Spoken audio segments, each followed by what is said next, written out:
ದೇಶ ಇವತ್ತು ಬಹಳ ಬಿಕ್ಕಟ್ಟಿನ ಪರಿಸ್ಥಿತಿಯಲ್ಲಿದೆ. ಕೋಮುವಾದ ಅನ್ನುವಂಥದ್ದು ಈ ದೇಶವನ್ನು ಬಹಳ ದೊಡ್ಡ ಪ್ರಮಾಣದಲ್ಲಿ ಕಾಡ್ತಾ ಇದೆ. ಇದರ ಜೊತೆಗೆ ಬಲಪಂಥೀಯ ಶಕ್ತಿಗಳು ಈ ದೇಶದ ಪ್ರಜಾಪ್ರಭುತ್ವಕ್ಕೆ, ಅದರ ಸ್ವತಂತ್ರ ಕಾರ್ಯನಿರ್ವಹಣೆಗೆ ಅಡ್ಡಿ ಉಂಟು ಮಾಡೋ ರೀತಿಯಲ್ಲಿ, ಸಂವಿಧಾನದ ಅಸ್ತಿತ್ವಕ್ಕೆ ಸವಾಲು ಒಡ್ಡುವ ರೀತಿಯಲ್ಲಿ ಕಾರ್ಯಕ್ರಮಗಳನ್ನು ನಡೆಸ್ತಾ ಬರ್ತಾ ಇದ್ದಾರೆ.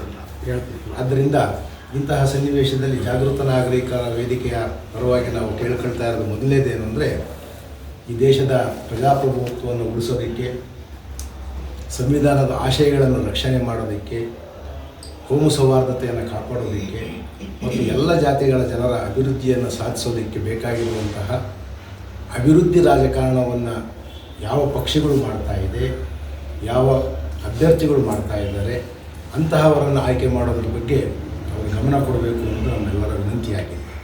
ಯಾಕಂದರೆ ಕೋಮುವಾದ ಅನ್ನುವಂಥದ್ದು ಒಂದು ಸಮಾಜವನ್ನು ಅಸ್ಥಿರಗೊಳಿಸುವಂತಹ ಒಂದು ವಿಷಯ.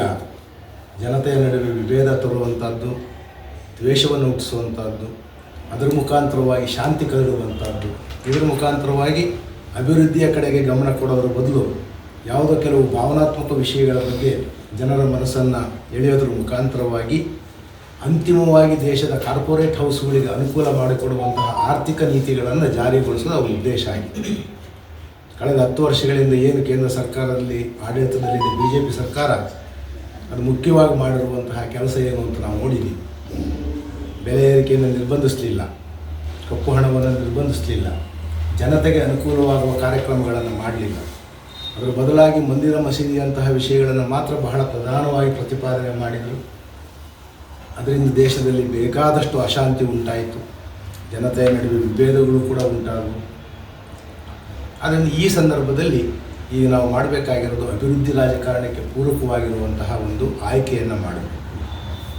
ಯಾರು ಕ್ಷೇತ್ರಕ್ಕೆ ಕೆಲಸ ಮಾಡ್ತಾರೆ, ಯಾರು ಜನತೆಯ ಹಿತಾಸಕ್ತಿಯನ್ನು ಕಾಪಾಡ್ತಾ ಇದ್ದಾರೆ, ಬಹಳ ಮುಖ್ಯವಾಗಿ ಪ್ರಜಾಪ್ರಭುತ್ವದ ಬಗ್ಗೆ ಗೌರವ ಇಟ್ಕೊಂಡಿದ್ದಾರೆ ಅಂಥವ್ರ ಬಗ್ಗೆ ಮತ್ತು ಸಂವಿಧಾನದ ಆಶಯಗಳಿಗೆ ಪೂರಕವಾಗಿ ಅದಕ್ಕೆ ಬದ್ಧವಾಗಿ ಸಾಮಾಜಿಕ ನ್ಯಾಯವನ್ನು ಜಾರಿಗೊಳಿಸೋದಕ್ಕೆ ಯಾವ ಪಕ್ಷದ ಅಭ್ಯರ್ಥಿಗಳು ಕೆಲಸ ಮಾಡ್ತಾ ಇದ್ದಾರೆ ಅಂತಹವರನ್ನು ಗೆಲ್ಲಿಸಬೇಕು ಅಂತ ನಾವು ಹೇಳ್ತಾ ಇದ್ದೀವಿ. ಕೋಮುವಾದವನ್ನು ತಿರಸ್ಕರಿಸಬೇಕು, ಸಂವಿಧಾನವನ್ನು ರಕ್ಷಿಸಬೇಕು ಅನ್ನೋದು ನಮ್ಮ ಮುಖ್ಯವಾಗಿರುವ ಕಾಳಜಿಯಾಗಿದೆ. ಬೆಂಗಳೂರು ಗ್ರಾಮಾಂತರ ಕ್ಷೇತ್ರದ ಮತದಾರರಲ್ಲೂ ಕೂಡ ನಾವು ಕಳಕಳಿಯ ವಿನಂತಿ ಮಾಡೋದೇನು ಅಂತ ಹೇಳಿದರೆ, ದಯವಿಟ್ಟು ಆಲೋಚನೆಯನ್ನು ಮಾಡಿ ದೇಶದ ಅಭಿವೃದ್ಧಿ, ಕ್ಷೇತ್ರದ ಅಭಿವೃದ್ಧಿ, ಸಾಮಾನ್ಯ ಜನತೆಯ ಹಿತಾಸಕ್ತಿ ಇವುಗಳನ್ನು ಗಮನದಲ್ಲಿಟ್ಟುಕೊಂಡು ಕೋಮುವಾದವನ್ನು ತಿರಸ್ಕರಿಸಬೇಕು. ಇಲ್ಲಿ ಜಾತ್ಯತೀತವಾದ ನಿಲುವನ್ನು ಇಟ್ಟುಕೊಂಡು ಒಂದು ಕ್ಷೇತ್ರದ ಅಭಿವೃದ್ಧಿಗೋಸ್ಕರವಾಗಿ ಕೆಲಸ ಮಾಡ್ತಾ ಇರುವಂತಹ ಅಭ್ಯರ್ಥಿಗಳಿಗೆ ಮತ ಚಲಾವಣೆ ಮಾಡಬೇಕು. ಇಲ್ಲಿ ವ್ಯಕ್ತಿಗಳು ನಿಮಿತ್ತ ಮಾತ್ರ, ಆದರೆ ಪಕ್ಷ ಮತ್ತು ಅದರ ಪಾಲಿಸಿ, ದೇಶಕ್ಕೆ ಅದರ ಬದ್ಧತೆ, ಅದರ ದಾರಿ ಏನಿದೆ, ಅದು ಕಾರ್ಪೊರೇಟ್ ಹೌಸ್ಗಳ ಹಿತಾಸಕ್ತಿಯ ಪರವಾಗಿದೆಯೋ, ಜನಸಾಮಾನ್ಯರ ಪರವಾಗಿದೆಯೋ, ರೈತರ ಪರವಾಗಿದೆಯೋ, ದುಡಿಯೋರ ಪರವಾಗಿದೆಯೋ, ಇವೆಲ್ಲವನ್ನು ಗಮನದಲ್ಲಿಟ್ಟುಕೊಂಡು ಇವತ್ತು ವಿವೇಚನಾಯುತವಾದ ಮತದಾನವನ್ನು ಮಾಡಬೇಕು.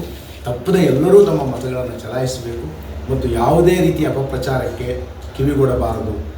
ಬಹಳ ಮುಖ್ಯವಾಗಿ ಹಿಂದುಳಿದ ಜಾತಿಗಳು, ದಲಿತರು, ಅಲ್ಪಸಂಖ್ಯಾತರು ಮತ್ತು ಮಹಿಳೆಯರು, ಬಲಪಂಥೀಯ ಪಕ್ಷಗಳು ಮಾಡುವಂತಹ ಅಪಪ್ರಚಾರಗಳಿಗೆ ಕಿವಿ ಕೊಡಬಾರ್ದು. ನಾವೆಲ್ಲರೂ ಕೂಡ ಒಟ್ಟಾಗಿ ಸಂವಿಧಾನದ ಪರವಾಗಿ, ಪ್ರಜಾಪ್ರಭುತ್ವದ ಪರವಾಗಿ, ಜಾತ್ಯತೀತತೆಯ ಪರವಾಗಿ, ಅಭಿವೃದ್ಧಿಯ ಪರವಾಗಿ ಮತದಾನ ಮಾಡಬೇಕು. ಆ ಪಕ್ಷದ ಪರವಾಗಿ ನಾವೆಲ್ಲರೂ ಇರಬೇಕು ಅಂತ ಕೇಳ್ಕೊಳ್ತಾ ಇದ್ದೀವಿ.